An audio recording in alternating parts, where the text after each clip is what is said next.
Good morning, students. Topic is controlled breeding experiments. In controlled breeding experiments, the first topic is artificial insemination. Artificial insemination is also called AI. Artificial insemination means the semen is collected from the male and injected into the reproductive tract of the selected female by the breeder is called artificial insemination. That means healthy male individuals ಇಂದ semen collect ಮಾಡಿರುವಂತ semen reproductive tract of the selected female inject ಮಾಡಿದ್ರೆ that process is called artificial insemination ಅಂತೇಳಿ ಕರಿತೀವಿ. Okay, in artificial insemination the semen collected may be used immediately. Collect ಮಾಡಿರುವಂತ semen ನ immediate ಆಗಿ use ಮಾಡಬಹುದು. Some time immediate ಆಗಿ use ಮಾಡಕ್ ಆಗ್ಲಿಲ್ಲ ಅಂದ್ರೆ can be frozen for later use. ಅದನ್ನ ಸ್ಟೋರ್ ಮಾಡಿಡಬಹುದು. ಇಲ್ಲಿ ಸ್ಟೋರೇಜ್ಗೆ ಅಥವಾ ಪ್ರಿಸರ್ವಿಂಗ್ ಗೆ ಸಪೋರ್ಟ್ ಮಾಡೋದು ಯಾವುದು ಅಂದ್ರೆ cryopreservation process. Cryopreservation process ಮೂಲಕ ಏನ್ ಮಾಡ್ತೀವಿ, ನಾವು ಅದನ್ನ ಸ್ಟೋರ್ ಮಾಡ್ತೀವಿ. ಓಕೆ, ನೆಕ್ಸ್ಟ್ ಥಿಂಗ್ ನೋಡಿ, advantages of artificial insemination. Advantages ನ ಅಬ್ಸರ್ವ್ ಮಾಡ್ತಾ ಹೋದ್ರೆ, first advantage, single superior males semen can be used to inseminate more females. Okay, second one, semen can be transported in vials to distinct places. ಬೇರೆ ಬೇರೆ places ಏನ್ ಮಾಡಬಹುದು, transport ಮಾಡೋದು through the cryopreservation process. Cryopreservation ಅಂದ್ರೆ it is nothing but preserving at -196 degree centigrade. That one is considered as a cryopreservation ಅಂತೇಳಿ ಕರಿತೀವಿ. And import and export of semen is easier. These are the advantages of artificial insemination. Okay, ಇದು first topic ಆಯ್ತು. Controlled breeding experiment ಅಲ್ಲಿ that is the artificial insemination. Second topic is MOET. MOET means multiple ovulation embryo transfer. MOET means multiple ovulation embryo transfer technology is called MOET. MOET ಗೆ ಇನ್ನೊಂದು name ನೀವು ಕರಿತೀರಾ ಅಂದ್ರೆ that is super ovulation or another name herd improvement programme ಅಂತೇಳಿ ಕರಿತೀವಿ. Totally 3 ನೇಮ್ಗಳಿಂದ indicate ಮಾಡ್ತೀವಿ. First one MOET, full form is multiple ovulation embryo transfer technology, or one more name super ovulation, or one more name herd improvement programme. ಈಗ MOET ನ discuss ಮಾಡೋಣ. In MOET is one of the program for increasing the herd size. Herd size na increase ಮಾಡಕ್ಕೆ ಇರುವಂತ one of the important program ಯಾವುದು ಅಂದ್ರೆ it is nothing but MOET ಅಂತ ನಾವೇನ್ ಮಾಡ್ತೀವಿ, ಇಂಡಿಕೇಟ್ ಮಾಡ್ತೀವಿ. ಸಿಂಪಲ್ ಆಗಿ herd size ಅಂದ್ರೆ it is nothing but group of similar animals. Group of similar animals ಅಂತ ನಾವೇನ್ ಮಾಡಬಹುದು, ಇಂಡಿಕೇಟ್ ಮಾಡಬಹುದು. MOET ಇಲ್ಲಿ ಬರುವಂತ ಸ್ಟೆಪ್ಸ್ ನ ಅಬ್ಸರ್ವ್ ಮಾಡಿದ್ದಾರೆ. ಏನೇನ್ ಸ್ಟೆಪ್ಸ್ ಬರುತ್ತೆ, MOET ನ ಹೇಗೆ ಫಾಲೋ ಮಾಡ್ತೀವಿ. ಫಸ್ಟ್ ಥಿಂಗ್ ನೋಡಿ, MOET ಅಂದ್ಕೊಳ್ಳೆ ಫುಲ್ ಫಾರ್ಮ್ ಗೊತ್ತಿದೆ, multiple ovulation embryo transfer technology. Okay, MOET ದ ಯೂಸಸ್ ನೋಡ್ತಾ ಹೋದ್ರೆ the first use herd improvement. Herd improvement ಏನ್ ಮಾಡುತ್ತೆ, MOET ಸಪೋರ್ಟ್ ಮಾಡುತ್ತೆ. ಫಸ್ಟ್ ಯೂಸ್ ಆಯ್ತು. Second one, to increase milk production. Third one, high quality meat. This are the uses of MOET ಅಂತೇಳಿ indicate ಮಾಡ್ತೀವಿ. ಅದೇ ತರ MOET ಪ್ರೋಸೆಸ್ ಯಾವ ತರ ನೋಡಬಹುದು. ಈಗ ಫಾರ್ ಎಕ್ಸಾಂಪಲ್ ಇಲ್ಲಿ ನಿಮಗೆ ಡಯಾಗ್ರಾಮ್ ಇದೆ. ಈಗ MOET ಪ್ರೋಸೆಸ್ ನ ನೋಡ್ತೀರಾ ಅಂದ್ರೆ ಫಸ್ಟ್ MOET ಪ್ರೋಸೆಸ್ ಏನ್ ಮಾಡ್ತೀವಿ, ಫಸ್ಟ್ ಸ್ಟೆಪ್ ವೈಸ್ ನೋಡೋಣ. ಸ್ಟೆಪ್ ಅಲ್ಲಿ selection of desirable cow, healthy desirable ಕೌನ್ ಏನ್ ಮಾಡ್ತೀವಿ, ಪ್ರೋಸೆಸ್ ಗೆ ಸೆಲೆಕ್ಟ್ ಮಾಡ್ತೀವಿ. ಯಾವಾಗ ಪ್ರೋಸೆಸ್ ಗೆ ಹೆಲ್ದಿ ಡಿಸೈರಬಲ್ ಕೌನ ಸೆಲೆಕ್ಟ್ ಮಾಡಿದ್ವಿ, ಆ ಹೆಲ್ದಿ ಡಿಸೈರಬಲ್ ಕೌವಿಗೆ ಏನ್ ಮಾಡ್ತೀವಿ, ಅಡ್ಮಿನಿಸ್ಟ್ರೇಷನ್ ಆಫ್ FSH ನ ನಾವೇನ್ ಮಾಡ್ತೀವಿ, ಅಡ್ಮಿನಿಸ್ಟ್ರೇಷನ್ ಮಾಡ್ತೀವಿ. ಯಾವಾಗ FSH ನ ನಾವು ಇದಕ್ಕೆ ಇಂಜೆಕ್ಟ್ ಮಾಡ್ತೀವಿ, when the FSH are enter inside which are helpful for follicular maturation. Follicular maturation ಏನ್ ಮಾಡುತ್ತೆ, ಸಪೋರ್ಟ್ ಮಾಡುತ್ತೆ. ಯಾವಾಗ ಫಾಲಿಕ್ಯುಲರ್ ಮೆಚುರೇಷನ್ ಆಗುತ್ತೆ, which is helpful for formation of many number of ova. ಅಂದ್ರೆ ಇಲ್ಲಿ ಆಗಿದ್ದ ಪ್ರೋಸೆಸ್ ಡಿಸೈರಬಲ್ ಕೌನ ಸೆಲೆಕ್ಟ್ ಮಾಡಿದ್ವಿ. ಸೆಲೆಕ್ಟ್ ಮಾಡಿರುವಂತ ಡಿಸೈರಬಲ್ ಕೌವಿಗೆ FSH ನ ಇಂಜೆಕ್ಟ್ ಮಾಡಿದ್ವಿ. ಯಾವಾಗ FSH ನ ಇಂಜೆಕ್ಟ್ ಮಾಡಿದ್ವಿ, this FSH which induces follicular maturation. ಯಾವಾಗ ಫಾಲಿಕ್ಯುಲರ್ ಮೆಚುರೇಷನ್ ಆಗುತ್ತೆ ಅಥವಾ ಇಂಡ್ಯೂಸ್ ಮಾಡುತ್ತೆ, which is helpful for formation of many number of ova. ಯಾವಾಗ many number of ova formation ಆಗುತ್ತೆ, that one is called multiple ovulation or super ovulation ಅಂತೇಳಿ ಕರಿತೀವಿ. ನಮ್ಮ concept ಅಲ್ಲಿ ನೋಡಿ, MOIT ಅಂತ ಬರೀತೀವಿ. MOITಲಿ ಮಲ್ಟಿಪಲ್ ಓವ್ಯುಲೇಷನ್ ಆಯ್ತು ಅಂದ್ರೆ many number of ova formation ಆಗಿದೆ. ಈ many number of ova formation ಗೆ ಇನ್ಫ್ಲೂಯೆನ್ಸ್ ಮಾಡಿದ ಹಾರ್ಮೋನ್ ಯಾವುದು ಅಂದ್ರೆ that is the follicle stimulating hormone. ಯಾವಾಗ ನಾವು FSH ನ ಇಂಜೆಕ್ಟ್ ಮಾಡ್ತೀವಿ, FSH ಇಂಜೆಕ್ಟ್ ಮಾಡಿದ ಕೂಡಲೇ ಏನಾಯ್ತು, many number of ova formation ಆಯ್ತು. That process is called multiple ovulation or super ovulation ಅಂತೇಳಿ ಕರಿತೀವಿ. ಇಲ್ಲಿ ನೋಡಿ, FSH ನ ಇಂಜೆಕ್ಟ್ ಮಾಡಿದ್ವಿ. ಯಾವಾಗ FSH ಇಂಜೆಕ್ಟ್ ಮಾಡ್ತಿದೀವಿ, FSH ಏನ್ ಮಾಡ್ತು, ಫಾಲಿಕ್ಯುಲರ್ ಆಕ್ಷನ್ ಅನ್ನ ಬಿಗಿನ್ ಮಾಡ್ತು ಅಥವಾ ಮೆಚುರೇಷನ್ ಬಿಗಿನ್ ಮಾಡ್ತು. ನಾರ್ಮಲ್ ಆಗಿ ಈ ಕೌ ಬಾಡಿ ಒಳಗೆ ಒಂದು ಇಸ್ಟ್ರ ಸೈಕಲ್ ಅಲ್ಲಿ ಒಂದು ಓವಾ ಮಾತ್ರ ಫಾರ್ಮ್ ಆಗ್ತಿತ್ತು, ಓನ್ಲಿ ಒನ್ ಓವಾ ಫಾರ್ಮೇಶನ್ ಆಗ್ತಿತ್ತು. ಯಾವಾಗ ಫಾಲಿಕ್ಯುಲರ್ ಮೆಚುರೇಷನ್ ಆಯ್ತು, ಒಂದು ಓವಾ ಫಾರ್ಮೇಶನ್ ಆಗೋ ಜಾಗದಲ್ಲಿ ಏನಾಯ್ತು, 6 to 8 eggs or 6 to 8 ಓವಾಸ್ ಏನಾಯ್ತು ಫಾರ್ಮೇಶನ್ ಆಯ್ತು. That's why that process is called multiple ovulation or super ovulation ಅಂತ ನಾವೇನ್ ಮಾಡಿದ್ವಿ, ಇಂಡಿಕೇಟ್ ಮಾಡಿದ್ವಿ. ಓಕೆ, ಈಗ ನೋಡಿ, ಒಂದು ಎಗ್ ಫಾರ್ಮೇಶನ್ ಆಗುವಂತ ಜಾಗದಲ್ಲಿ 6 to 8 ಎಗ್ ಏನಾಗಿದೆ ಫಾರ್ಮೇಶನ್ ಆಗಿದೆ. ಓಕೆ, ಈ 6 to 8 ಎಗ್ ಯಾವಾಗ ಫಾರ್ಮೇಶನ್ ಆಗುತ್ತೆ, ಇದಕ್ಕೆ artificial or natural method process ಮೂಲಕ ಏನ್ ಮಾಡ್ತೀವಿ, ಸೆಮನ್ ನ ಇನ್ಸರ್ಟ್ ಮಾಡ್ತೀವಿ.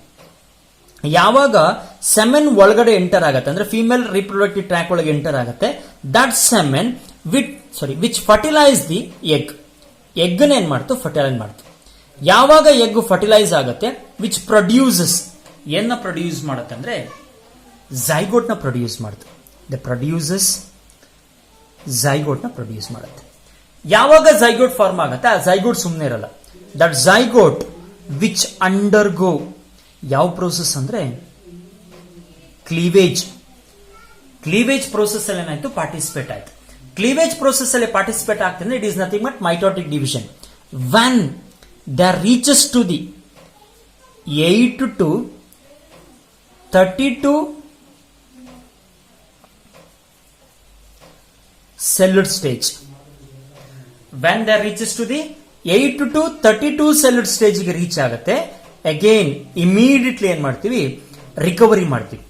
ಎಲ್ಲಿಂದ, ಡೋನಾರ್ ಕವ್ ನಾವೇನ್ ಸೆಲೆಕ್ಟ್ ಮಾಡ್ಕೊಂಡಿದ್ವಿ ಅದ್ರೊಳಗೆ ಏನಾಯ್ತು, ಈಗ 8 to 32 ಸೆಲ್ ಸ್ಟೇಜ್ ತನಕ ಏನಾಗಿದೆ, ಡೆವಲಪ್ಮೆಂಟ್ ಆಗಿದೆ. ಯಾವಾಗ 8 to 32 ಸೆಲ್ ಸ್ಟೇಜ್ ಗೆ ರೀಚ್ ಆಗುತ್ತೆ, ಇದರ ಬಾಡಿಯಿಂದ ಏನ್ ಮಾಡ್ತೀವಿ, 8 to 32 ಸೆಲ್ ಸ್ಟೇಜ್ ಅಲ್ಲಿ ಇರುವಂತಹ ಎಂಬ್ರಿಯೋನ ರಿಕವರಿ ಮಾಡ್ತೀವಿ. ರಿಕವರಿ ಮಾಡಿ immediately that 8 to 32 cell stage embryo transferred to the surrogate mother. Another mother, ಅದನ್ನ ನಾವೇನ್ ಮಾಡ್ತೀವಿ ಅಂದ್ರೆ ಅದನ್ನ ಸಾರೋಗೇಟ್ ಮದರ್ ಅಂತ ಕರಿತೀವಿ. ಆ ಸಾರೋಗೇಟ್ ಮದರ್ ಏನ್ ಮಾಡ್ತೀವಿ, ಟ್ರಾನ್ಸ್ಫರ್ ಮಾಡ್ತೀವಿ. ಇದೇ ತರ ನಾವು 6 to 8 ಸಾರೋಗೇಟ್ ಮದರ್ಸ್ ಏನ್ ಮಾಡ್ತೀವಿ, ಯೂಸ್ ಮಾಡ್ಕೊಂತೀವಿ. ಓಕೆ, ಯಾವಾಗ ಸಾರೋಗೇಟ್ ಮದರ್ಸ್ ಗೆ ಟ್ರಾನ್ಸ್ಫರ್ ಮಾಡ್ತೀವಿ, ಇಲ್ಲಿಗೆ ಏನಾಯ್ತು, ಎಂಬ್ರಿಯೋ ಟ್ರಾನ್ಸ್ಫರ್ ಆಯ್ತು. ಸಮ್ ಟೈಮ್ ಸಾರೋಗೇಟ್ ಮದರ್ ಅವೈಲಬಲ್ ಆಗ್ಲಿಲ್ಲ. ಸಾರೋಗೇಟ್ ಮದರ್ ಅವೈಲಬಲ್ ಆಗ್ಲಿಲ್ಲ ಅಂದ್ರೆ ಅಗೇನ್ ನಾವೇನ್ ಮಾಡ್ತೀವಿ, ಅದನ್ನ ಸ್ಟೋರ್ ಮಾಡ್ತೀವಿ. ಎಲ್ಲಿ ಸ್ಟೋರ್ ಮಾಡ್ತೀವಿ ಅಂದ್ರೆ ಅಗೇನ್ ಕ್ರಯೋ ಪ್ರಿಸರ್ವೇಶನ್ ಪ್ರೋಸೆಸ್ ನಾವೇನ್ ಮಾಡ್ತೀವಿ, ಸ್ಟೋರೇಜ್ ಪರ್ಪಸ್ ಯೂಸ್ ಮಾಡ್ತೀವಿ. This technique is consider as multiple ovulation and embryo transfer ಅಂತೇಳಿ ನಾವೇನ್ ಮಾಡ್ತೀವಿ, ಇಂಡಿಕೇಟ್ ಮಾಡ್ತೀವಿ. ಇಲ್ಲಿ ನೋಡಿ, ಇದೇ ಸ್ಟೆಪ್ಸ್ ನಾವು ಸ್ಟಡಿ ಮಾಡಿರೋದು. ನೆಕ್ಸ್ಟ್ ಕ್ಯಾರೆಕ್ಟರ್ ಸಿಗುತ್ತೆ ನಿಮಗೆ ನೆಕ್ಸ್ಟ್ ಇರಲಿ. ಫಸ್ಟ್ 1 by 1 ಅಬ್ಸರ್ವ್ ಮಾಡಿ. ಇಲ್ಲಿ ನಿಮಗೆ ಚಾರ್ಟ್ ಇದೆ. ಈ ಚಾರ್ಟ್ ಅಲ್ಲಿ ಕೆಲವೊಂದು ಮೀನಿಂಗ್ ಸಿಗುತ್ತೆ ನೋಡಿ ನಿಮಗೆ. Selection of desirable cow, administration of FSH, superovulation, artificial insemination or natural, fertilization inside, cleavage allowed, recovery at 8 to 32 cell stage, transfer to surrogate mother. Again ಇನ್ನೊಂದ್ಸಲಿ ಗ್ಲಾನ್ಸ್ ಮಾಡ್ತೀರಾ ಅಂದ್ರೆ, ಫಸ್ಟ್ ನಾವೇನ್ ಮಾಡಿದ್ವಿ, ಡಿಸೈರಬಲ್ ಕೌನ select ಮಾಡಿದ್ವಿ. ಅಂದ್ರೆ healthy desirable ಕೌನ select ಮಾಡಿದ್ವಿ. ಸೆಲೆಕ್ಟ್ ಮಾಡಾದ್ಮೇಲೆ ಅದಕ್ಕೆ FSH ನ ಇಂಜೆಕ್ಟ್ ಮಾಡಿದ್ವಿ. ಯಾವಾಗ FSH ಇಂಜೆಕ್ಟ್ ಆಯ್ತು, which induces follicular maturation. Series ಆಗಿ FSH ನ ಇಂಜೆಕ್ಟ್ ಮಾಡ್ತಾ ಇದೀವಿ. FSH ಯಾವಾಗ ಡಿಸೈರಬಲ್ ಕೌ ಬಾಡಿ ಒಳಗೆ ಎಂಟರ್ ಆಯ್ತು, ಆ FSH ಏನ್ ಮಾಡುತ್ತೆ, ಇಂಡ್ಯೂಸಸ್ ಫಾಲಿಕ್ಯುಲರ್ ಮೆಚುರೇಷನ್. ಯಾವಾಗ ಫಾಲಿಕ್ಯುಲರ್ ಮೆಚುರೇಷನ್ ಬಿಗಿನ್ ಆಗುತ್ತೆ, which produces many number of ova. Many number of ova ಏನಾಯ್ತು, ಫಾರ್ಮೇಶನ್ ಆಯ್ತು. ಯಾವಾಗ many number of ova formation ಆಗುತ್ತೆ, that process is called multiple ovulation or super ovulation ಅಂತೇಳಿ ಕರಿತೀವಿ. ಇಲ್ಲಿ ನೋಡಿ, ನಮ್ಮ ಸ್ಟೆಪ್ ಇರೋದೇನು ಅಂದ್ರೆ MOET. ಇದ್ರಲ್ಲಿ ನಮ್ಗೆ ಇದಿಷ್ಟ ಆಗಿದೆ. ಮಲ್ಟಿಪಲ್ ಓವ್ಯುಲೇಷನ್ ಪ್ರೋಸೆಸ್ ಆಯ್ತು, ಮಲ್ಟಿಪಲ್ ಓವ್ಯುಲೇಷನ್ ಆಯ್ತು. ಇಲ್ಲಿ ನೋಡಿ, that process is called super ovulation. Next thing, again desirable cow. General ಆಗಿ ಈ ಕೌ 1:1 ಸೈಕಲ್ ಅಲ್ಲಿ ಒಂದ್ ಎಗ್ ನ ಪ್ರೊಡ್ಯೂಸ್ ಮಾಡ್ತಿತ್ತು ಅಥವಾ ಒಂದ್ ಓವಾ ಪ್ರೊಡ್ಯೂಸ್ ಮಾಡ್ತಿತ್ತು. ಯಾವಾಗ ಫಾಲಿಕ್ಯುಲರ್ ಮೆಚುರೇಷನ್ ಬಿಗಿನ್ ಆಯ್ತು, with the help of FSH series ಆಗಿ ಇಂಜೆಕ್ಟ್ ಮಾಡಿದಾಗ ಒಂದ್ ಎಗ್ ಪ್ರೊಡ್ಯೂಸ್ ಆಗೋ ಜಾಗದಲ್ಲಿ 6 to 8 eggs ಏನಾಯ್ತು, ಪ್ರೊಡ್ಯೂಸ್ ಆಯ್ತು. ಓಕೆ, ಇಲ್ಲಿ ಡಿಸೈರಬಲ್ ಕೌವಿನ ಬಾಡಿ ಒಳಗೆ. ಓಕೆ, 6 to 8 eggs ಏನಾಯ್ತು, ಫಾರ್ಮೇಶನ್ ಆಯ್ತು. That's why that consider as a super ovulation. Again 6 to 8 eggs formation ಆದ್ಮೇಲೆ ಇದಕ್ಕೆ ಏನ್ ಮಾಡ್ತೀವಿ, artificial insemination or natural process ಮೂಲಕ ಏನ್ ಮಾಡ್ತೀವಿ, ಸೆಮೆನ್ ನ ಇಂಜೆಕ್ಟ್ ಮಾಡ್ತೀವಿ. ಯಾವಾಗ ಸೆಮೆನ್ ಒಳಗೆ ಎಂಟರ್ ಆಗುತ್ತೆ, that semen which fertilise the egg. Egg ಏನ್ ಮಾಡುತ್ತೆ, ಫರ್ಟೈಲ್ ಮಾಡುತ್ತೆ. ಯಾವಾಗ ಎಗ್ ಫರ್ಟೈಲ್ ಆಗುತ್ತೆ, that egg is developed into ಅಥವಾ ದ ಫಾರ್ಮ್ ಝೈಗೋಟ್ ಆಗಿ ಏನಾಗುತ್ತೆ, ಡೆವಲಪ್ ಆಗುತ್ತೆ. ಅಂದ್ರೆ ಫರ್ಟಿಲೈಸೇಷನ್ ಪ್ರೋಸೆಸ್ ಆದ ಕೂಡಲೇ ಸಿಗುವಂತ ಫಸ್ಟ್ ಪ್ರಾಡಕ್ಟ್ ಯಾವುದು, ಝೈಗೋಟ್. ಝೈಗೋಟ್ ಏನಾಯ್ತು, ಫಾರ್ಮೇಶನ್ ಆಯ್ತು. ಝೈಗೋಟ್ ಫಾರ್ಮೇಶನ್ ಆದ ಕೂಡಲೇ that zygote which is undergo cleavage. Cleavage ಅಂದ್ರೆ ನಿಮಗೆ ಗೊತ್ತಿದೆ, ಮೈಟೋಟಿಕ್ ಡಿವಿಷನ್ ಅಂತೇಳಿ ಕರಿತೀವಿ. ಅಗೇನ್ ಕ್ಲೀವೇಜ್ ಪ್ರೋಸೆಸ್ ಅಲ್ಲಿ ಪಾರ್ಟಿಸಿಪೇಟ್ ಆಗಿದೆ. ಯಾವಾಗ 8 to 32 ಸೆಲ್ ಸ್ಟೇಜ್ ಗೆ ರೀಚ್ ಆಗುತ್ತೆ, ಇಮಿಡಿಯೇಟ್ಲಿ ಆ ಎಂಬ್ರಿಯೋನ ಏನ್ ಮಾಡ್ತೀವಿ, ಡಿಸೈರಬಲ್ ಕವ್ ಅಥವಾ ಡೋನಾರ್ ಕವ್ ಇಂದ ಅದನ್ನ ರಿಕವರಿ ಮಾಡ್ತೀವಿ. ಯಾವಾಗ recovery at 8 to 32 celled stage. Recovery ಮಾಡಾದ್ಮೇಲೆ ಸಮ್ ಟೈಮ್ ನಮಗೆ ಸ್ಯಾರೋಗೇಟ್ ಮದರ್ ಅವೈಲಬಲ್ ಆಯ್ತು ಅಂದ್ರೆ ಇಮಿಡಿಯೇಟ್ ಆಗಿ transfer to surrogate mother. Some time available ಆಗ್ಲಿಲ್ಲ ಅಂದ್ರೆ it is stored in cryopreservation process ಅಲ್ಲಿ ಏನ್ ಮಾಡ್ತೀವಿ, ಅಗೈನ್ ಮತ್ತೆ ಸ್ಟೋರ್ ಮಾಡ್ತೀವಿ. This is about the MOET technique. Okay, ಇದು ನೀವು ಫ್ಲೋ ಚಾರ್ಟ್ ಅಲ್ಲಿ ನೋಡಿದಿರ. ಅದೇ ತರ ಎಕ್ಸ್ಪ್ಲನೇಷನ್ ನೋಡ್ತೀರಾ ಅಂದ್ರೆ ನೋಡಿ, first point, it is used to improve chances of successful production of hybrids. First point ಆಯ್ತು. Second one, cow is administered hormones with FSH like activity. FSH ನ ಅಡ್ಮಿನಿಸ್ಟರ್ಡ್ ಮಾಡಿದೀವಿ.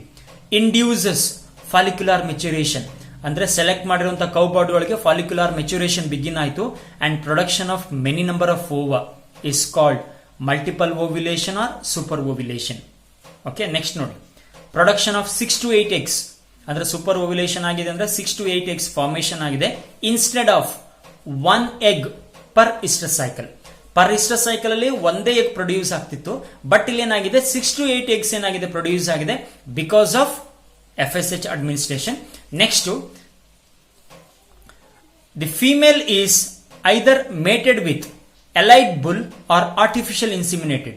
ಆರ್ಟಿಫಿಷಿಯಲಿ ಅದಕ್ಕೆ ಇನ್ಸಿಮಿನೇಟ್ ಮಾಡಬಹುದು ಅಥವಾ ನ್ಯಾಚುರಲಿ ಇನ್ಸಿಮಿನೇಟ್ ಮಾಡಿದಾಗ ಸೆಮೆನ್ ಏನಾಗುತ್ತೆ, enter ಆಗುತ್ತೆ. ಯಾವಾಗ ಸೆಮೆನ್ ಎಂಟರ್ ಆಗುತ್ತೆ, ಫರ್ಟಿಲೈಸೇಷನ್ ಆಗುತ್ತೆ. ಫರ್ಟಿಲೈಸೇಷನ್ ಇಂದ ಝೈಗೋಟ್ ಫಾರ್ಮೇಶನ್ ಆಯ್ತು. ಝೈಗೋಟ್ ಇಂದ they are enter to the cleavage. ಯಾವಾಗ ಕ್ಲೀವೇಜ್ ಎಂಟರ್ ಆಗುತ್ತೆ, by the non surgical recovery of fertilised egg at 8 to 32 cell stage.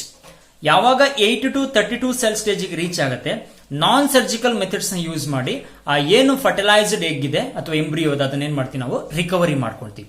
Recovery ಮಾಡಾದ್ಮೇಲೆ each one transfer to surrogate mother. Each one ನಾವೇನ್ ಮಾಡ್ತೀವಿ, surrogate mother ಗೆ transfer ಮಾಡ್ತೀವಿ. Some time availability ಸಿಗ್ಲಿಲ್ಲ ಅಂದ್ರೆ stored in cryopreservation process. And last one, this technology has been demonstrated for cattle, sheep, rabbits, buffaloes, mares etcetera. ಇವೆಲ್ಲದಕ್ಕೂ ಸಹ ಏನ್ ಮಾಡಬಹುದು, ಯೂಸ್ ಮಾಡಬಹುದು. This is about the MOET.